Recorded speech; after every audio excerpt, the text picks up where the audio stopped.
लाडकी बहीण योजनेच्या लाभार्थ्यांना अजूनही मार्च महिन्याचा हप्ता मिळालेला नाही। एप्रिल महिन्याचे 21 दिवस उलटून गेले तरीही महिलांच्या खात्यात पैसे जमा झालेले नाहीत। त्यामुळे लाभार्थ्यांच्या मनात अनेक प्रश्न निर्माण झाले आहेत। त्याबरोबरच आता एप्रिलच्या हप्त्याबाबतही प्रश्न विचारले जात आहेत। लाडक्या बहिणींना मार्च एप्रिलचा हप्ता एकत्र येणार असल्याची चर्चा सध्या सुरू आहे। लाडकी बहीण योजनेत अजूनही मार्चचा हप्ता जमा झालेला नाही। गेल्या अनेक दिवसांपासून हप्ता लांबणीवर गेला आहे।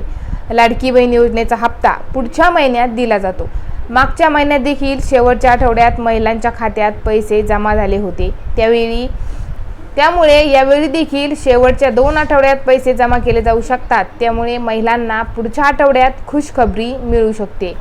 लाडकी बहीण योजनेच्या लाभार्थ्यांना आता मार्च एप्रिलचा हप्ता एकत्र येणार असल्याच्या चर्चा देखील आता सुरू झाल्या आहेत।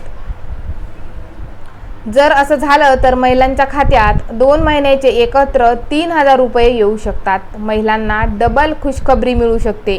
मात्र 3000 रुपये एकत्र येण्याची शक्यता कमी आहे। त्यामुळे आता महिलांना 1500 रुपये येणार की 3000 रुपये येणार याकडे सर्वांचं लक्ष लागलं आहे।